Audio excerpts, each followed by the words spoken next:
Panasonic has just announced another round of firmware update. The last firmware update was in October 2024, which was about 3 months ago. The previous firmware update was for a few cameras, but the main focus was definitely the Lumix S9. This time, this latest firmware update is for the Lumix S5II, S5IIx, and also GH7 and G9II. The focus is to bring some of the latest features and changes from the Lumix S9 to these other Lumix cameras. The firmware version is version 3.2 for the S5II, 2.2 for the S5IIx, 1.3 for the GH7, and 2.3 for the G9II. As usual, this is a free firmware update, and by the time this video is published, the new firmware should already be available on the Panasonic website. I will put a link where you can download the firmware in the video description below.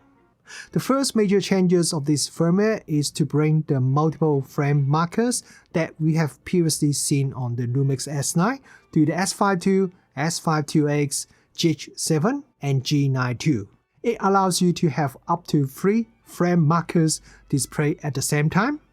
You can adjust the aspect ratio, size, and position of each of the frame marker individually. This is a really useful feature for people who shoot video in open gate and want to crop the output video to different aspect ratio. For example, you want to output the traditional 16:9 widescreen video as well as creating a vertical video for social media. This feature can also benefit photographers who want to experiment and visualize different crop when they are framing their photos. The next feature is the improved autofocus subject detection. Basically, this brings the latest subject detection from the Lumix GH7 to the S5II, S5IIx, and G9II. There is the new airplane and train detection. We also have improved car and motorcycle detection, which allow you to prioritize autofocus on part of the car or motorcycle. The third improvement is the new hybrid zoom feature that we have previously seen on the Lumix S9. Hybrid zoom was one of the best features that was introduced with the Lumix S9, and I've already done a demonstration and detailed explanation in my Lumix S9 review if you haven't checked it out already. But anyway, I'm really glad to see this feature is coming to the other Lumix cameras as well. For some reason, the hybrid zoom feature is only coming to the full frame S5II and the S5IIx. The Micro Four Thirds, G9II, and GH7 won't have this feature even after this latest firmware update. I'm guessing there's probably some technical challenges, as so far none of the Lumix Micro Four Thirds camera have this feature. But anyway, a very quick explanation what is hybrid zoom. When you're shooting with a zoom lens, hybrid zoom allows you to zoom in more than the actual focal length of your lens. This is achieved by using a smaller sensor area to capture the image and therefore a higher crop factor and longer equivalent focal length. If you're shooting 4K video, you get approximately 1.6 times extra reach with the hybrid zoom feature. For example, if you're shooting with the Lumix S 28-200mm travel zoom lens, with the hybrid zoom feature, it would increase the maximum effective focal length to 312mm when you're shooting 4K video without losing any resolution. It is because the S5II and the S5IIx camera sensor has 6K resolution, and this allows the camera to crop in quite a bit and still you can get true 4K resolution. And if you're shooting video in full HD resolution, then you can get approximately 3 times extra reach. So if you're shooting with the 28-200mm lens, then you can get approximately 623mm equivalent maximum focal length, again without any drop in image resolution. The beauty of the hybrid zoom is that we don't need to do anything to operate this hybrid zoom feature. As you zoom in or zoom out, the camera would automatically adjust the sensor area it used to record the video, and that will give you longer equivalent focal length when you zoom in. The only downside of the hybrid zoom feature when you're shooting video is that there would be a small drop in low light performance when we zoom in, as the effective sensor area is smaller. So if you're shooting under low light condition, then you need to consider whether you want to enable this hybrid zoom feature or not.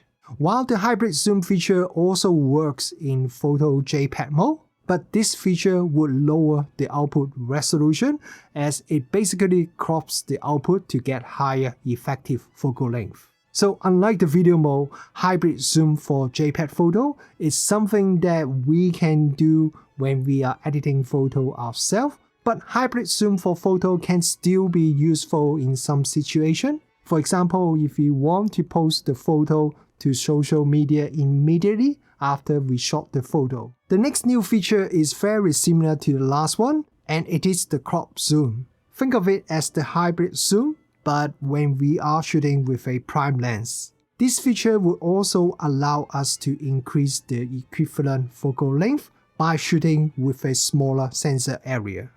But unlike hybrid zoom, user would need to adjust the zoom ourselves on the camera. The crop zoom feature is currently available on the Lumix GH7, but with this latest firmware update, the S5II, S5IIx and G9II would also have this feature. Another important new feature is that we have additional features when using the new Lumix Lab App.